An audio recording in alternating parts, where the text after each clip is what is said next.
name is Haley, and things are about to get very wet around here. It's time for another summer tradition, the water balloon fight. But before we get to it, I think we should talk about another way you and I can make waves, because what you do today can change the world around you. Usually, to make a wave, you need a body of water, like an ocean or a river. But for the kind of waves we're making, you need things like love and patience and joy. You can change the world with those things. Today, I'm hoping to make a wave of peace. In a water balloon fight, peace is the last thing you want. It's every person for themselves in a war of water, where the most dry person at the end is the victor. But to demonstrate peace, today, I'm gonna have a water balloon fight. But I'm not gonna throw a single water balloon. I think that's the best way to... hold on! I was not ready! I wanted to say something first. Okay, if I'm going to demonstrate peace, I have to be... This is not funny, people. I have some serious things to say about peace. So please, stop! Oh. Who threw that? Who threw that? Who threw it?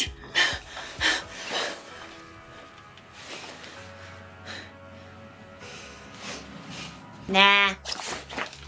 In today's story, we're going to learn about two guys who are about to go to war and the one woman who was brave enough to stop them. So, let's take a break from the water balloon throwing until we get back.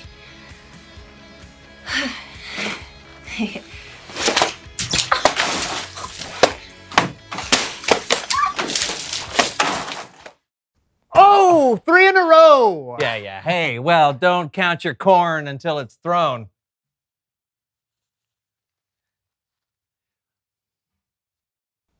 Oh, yeah, that's how you throw the corn. That's how you throw the corn. Simmer that's how down you throw the now. corn. Okay. Simmer down. Okay. Ooh, I got you now. Okay. Well done. Well done. But are you ready for this? Oh, yes! I'm the king of the corn. Oh, I'm the king of the corn. Hey! Yeah. How do you like it? Yeah.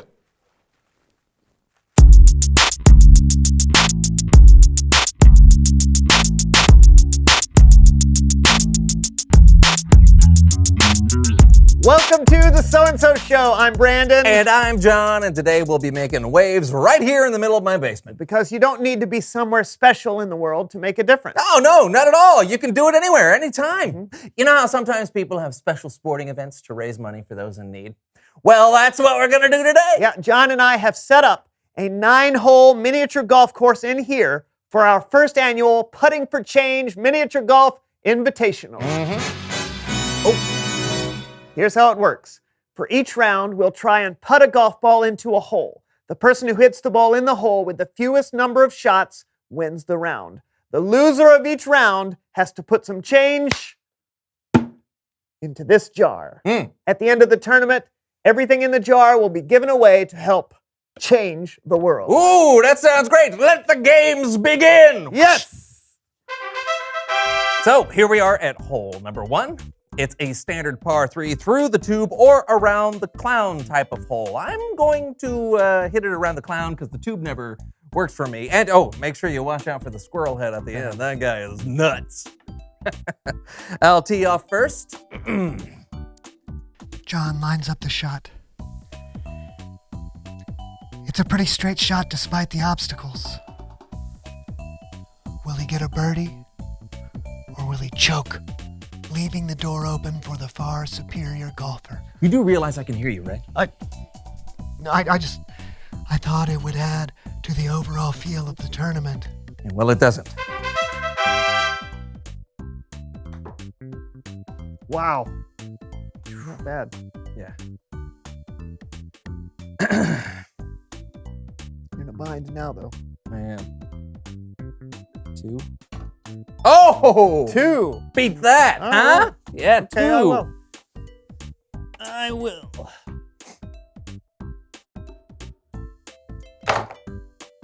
Oh! You know what beats 2? Yeah. 1. Okay, Hole in fine. 1. Yeah, great Hole job. in Great 1. job using the 2. Hole in 1. And you Yeah, win a well- trip to the change jar. Sure. I got change right here. All Okay, right. Here I love that jingle. we go. Boom. There you go. Great right. job, Brandon. Woo! Hole number 2. All right. Hole number 2. Over the water, through the woods, past grandmother's house to victory.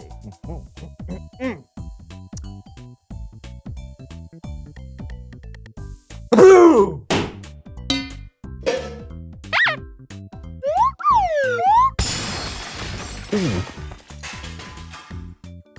You all right? Yeah. Need a tissue? No, I'm fine. Sure. Yeah. Oh, is it my turn? Yeah. Oh. Okay. It's weird.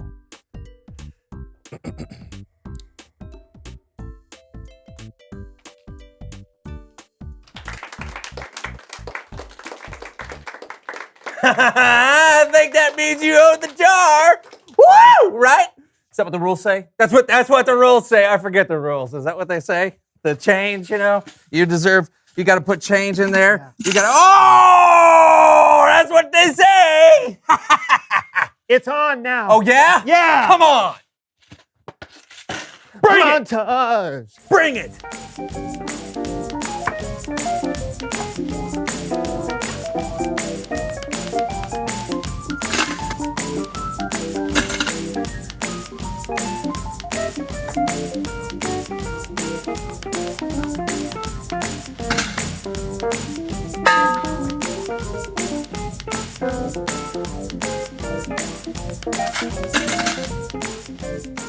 If you miss that, I win.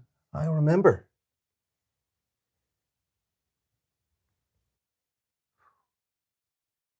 I just wanted to make sure. Would you stop that? What? Nothing. Oh! Oh! No! I win! I win the first annual Putting for No. Change 9-hole miniature golf invitational. No. Pay up. You distracted me. You pay up. No, you. You! You.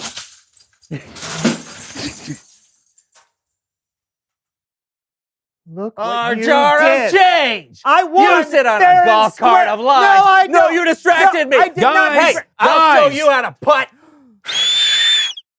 You know what I think it's time for? Bible story time with Kellen. That's right.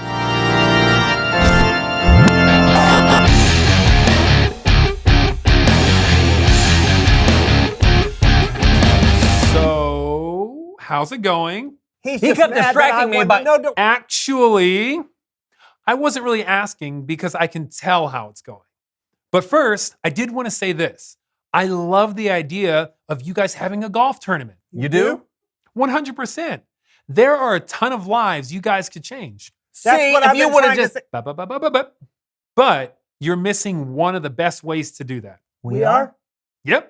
And that's what today's story is all about. So just sit back and listen. This story is about an amazing woman named Abigail, Hello? a woman who helped make peace and saved lives. We'll hear her story today on Behind the Bible. Alrighty then.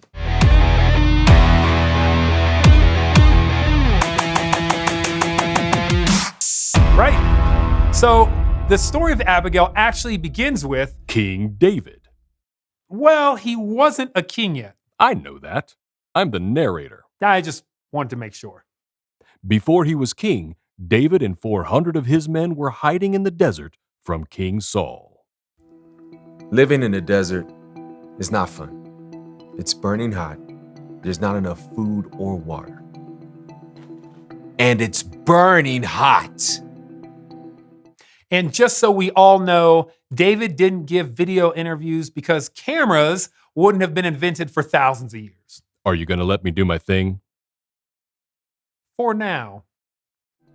While in the desert, David and his men met some shepherds who worked for a wealthy landowner named Nabal. We were friends with the shepherds. We even protected them from danger. So at sheep sharing time, I sent some men over to Nabal to ask for whatever food he might be able to spare. Since we were living out in the desert, where it's burning hot. Now, Nabal might have been a wealthy landowner, but he was also a meanie face. I didn't know David. I didn't know his family. Who cares that he, protected some of my workers? So when his men came and asked me for help, I told them, why should I give what's mine to people I don't even know? When David found out how Nabal responded, he was very angry. Yeah, I was pretty mad. I think I said something like, "May God punish me greatly if I don't get revenge." So yeah, I was ticked. This is where Abigail comes into the story. She was Nabal's wife. I was getting to that. I know, but I like helping. When Abigail heard how angry her husband had made David, she jumped straight into action. I mean, what was I supposed to do? David had 400 men, and he wanted revenge against my husband. So I loaded up bread, meat, wine, fig, and raisin cakes, and I took them to David. When I saw him, I bowed down and I said, "Please pay no attention to that wicked man, Nabal. His name means fool. He's always doing foolish things. I'm sorry." Then she said to me, "The Lord has kept you from using your own hands to get even. Someday, the Lord will appoint you ruler over Israel. When that happens, you won't have to worry about how you got revenge without any reason." That was exactly what I needed to hear.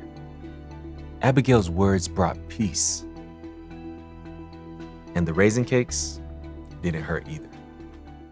Abigail changed the whole story. She stepped into a bad situation that she didn't even start and helped make peace. Abigail changed the whole story. She stepped into a bad situation. I already said that. Oh, man. Meanie face. Sorry, let's make peace. Fine. This has been Behind the Bible. Wow, that makes me feel... Silly? Yeah. Me too. Hey, we all get caught up sometimes, like when you're in a competitive game or when someone feels like they've been wronged. Those feelings are real and that's okay. But how we deal with those feelings, that's what's important. Making peace isn't always easy, but if you've put your trust in Jesus, God gives the Holy Spirit to help. I'm sorry, John. I was being distracting on purpose. And I'm sorry that I was being a meanie face. Well, I guess we ruined the first annual Putting for Change 9-hole miniature golf invitational. Are you kidding? I told you, I love the idea. You guys can change lives, especially when you learn how to make peace and spread that peace to others. And you know what? I'm going to be your first sponsor. You will? Yep, which means much better. I'll see you guys. Reveal the question. What are some ways to make peace? Well, saying you're sorry can help. Or talking about what's wrong? Yeah, maybe you could try and look at things from other people's point of view. Yeah, and remember, you can be a peacemaker even if you're not the one in the argument. Yeah, totally. Hey, you want to play another few rounds? You bet. We'll see you next week for a brand new show. See ya! Oh! Here. Chicken. Chicken in the can. Empty the pens. I'm gonna make this. No, those are the obstacles. Oh, I see. Okay. Oh! Not even close. Oh, man. You want to try? Blame it on the chicken. Yeah, Yeah. I do want to try. Here we go. All right. Oh, you're gonna do the little pool cue. Whoa! Woo! Yes! Thank you. Thank you. Thank We're you. all Thank done. you. Thank you. Thank Do you have any change? Good night, everybody. David was angry, right? so angry he was ready to go to war with Nabal. He wanted revenge. It's a good thing Abigail stepped in when she did. She made what could have been a really bad situation better by helping David see things in a different way. Abigail helped make peace. Now, there are 3 types of people in this story, and chances are you're gonna be like every one of them in your life. You could be like Nabal, who says or does something that makes someone mad. Got you in the bag when you weren't even playing. The best way to make peace if you're a Nabal is to admit you're wrong, say you're sorry, and make things right. Someday, you could be like David. You get mad at someone and you want to get revenge.